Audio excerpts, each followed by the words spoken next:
this has some real darks in it. It has a dark screen, and one of the reasons to have this in as full dark as it is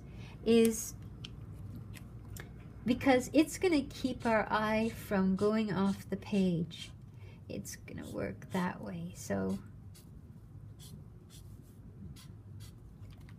maybe go really dark on the frame. So darkest closer to us and lighter further away. This might help too, to set up the flames inside.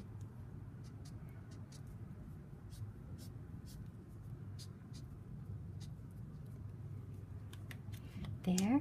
And the cabinetry itself, I'll base it on this idea.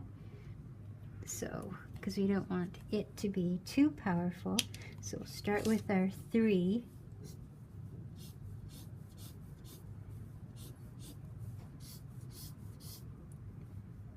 That's the other great thing about cross corners. You don't have to be too careful when you're putting your marker down. If you have enough value contrast with your hatching. Now, I think I'm going to bring this out a little bit because I like the idea of setting these up against the wall.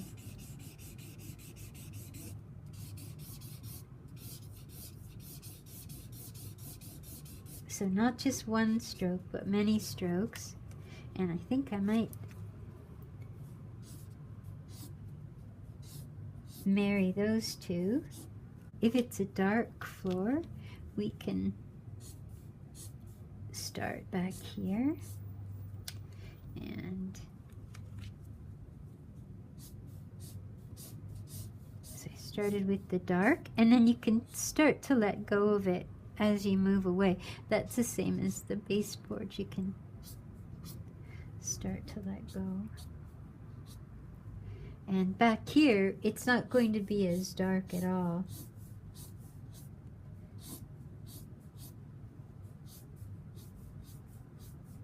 And here you just pick randomly and do your strokes with your, that was the 3 back here. So I can, so as much as you plan, you still have to be open to doing things a little bit differently than you initially thought you would.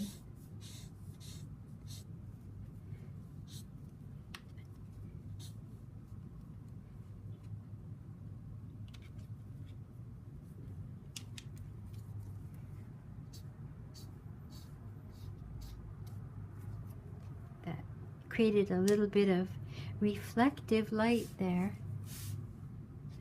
It's hard to get at this, but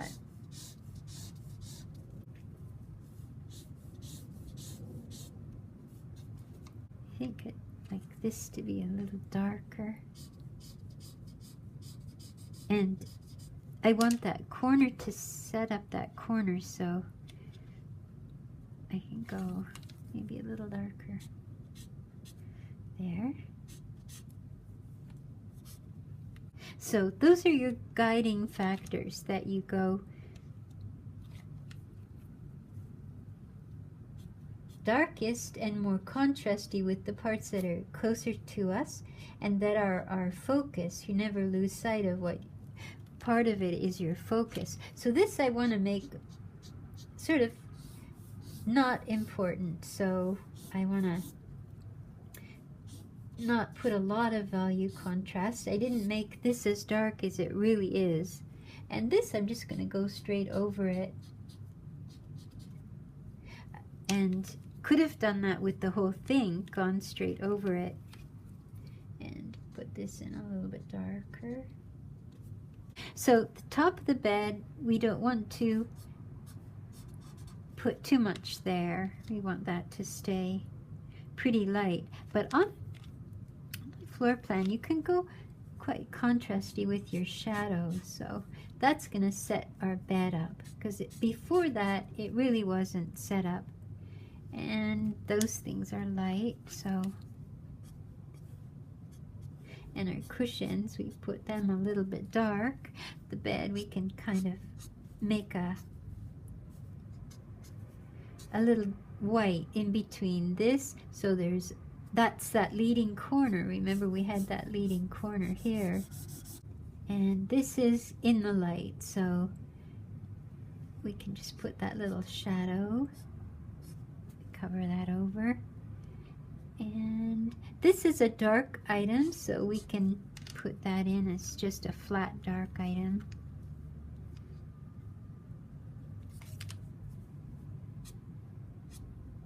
Maybe go light to dark that way.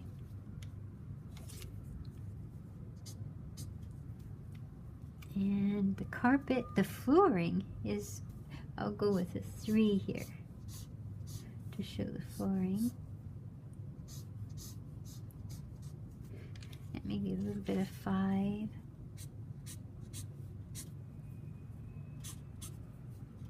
And then we've got a shadow over here.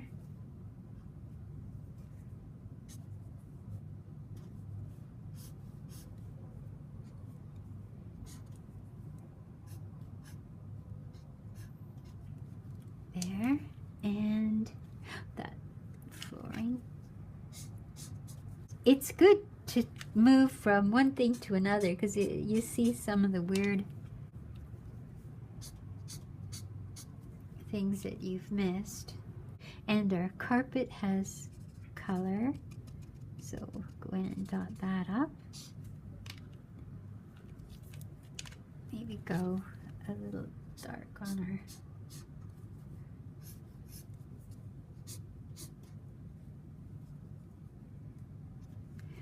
I want to transition from that really dark part out into the light, so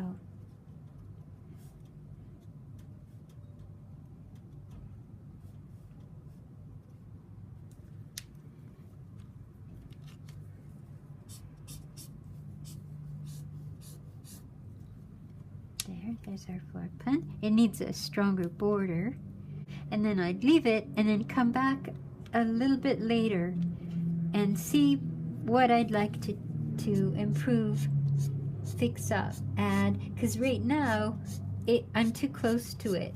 I can't tell. So please leave enough time in between attempts to complete it. Leave a little bit of time so that you can come back and see what needs a little bit more attention.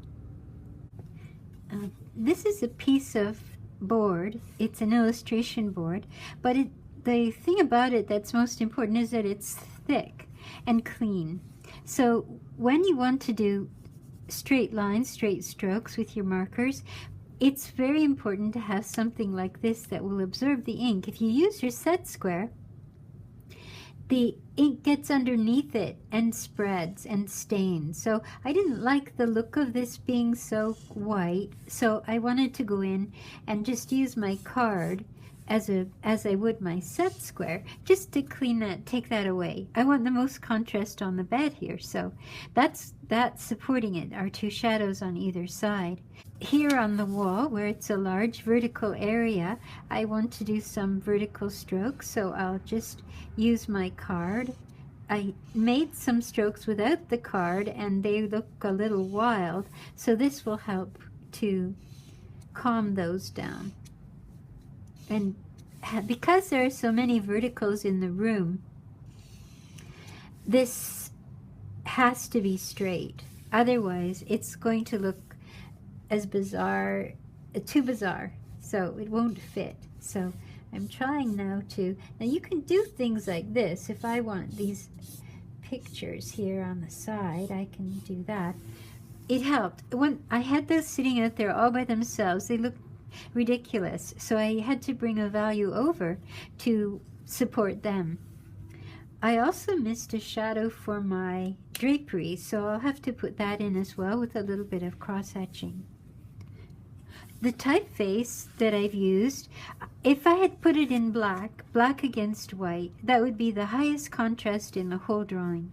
So instead I opted for a number 5 gray, and I think that's as much emphasis as I would want you to put on it so that everything else stands out a little bit more.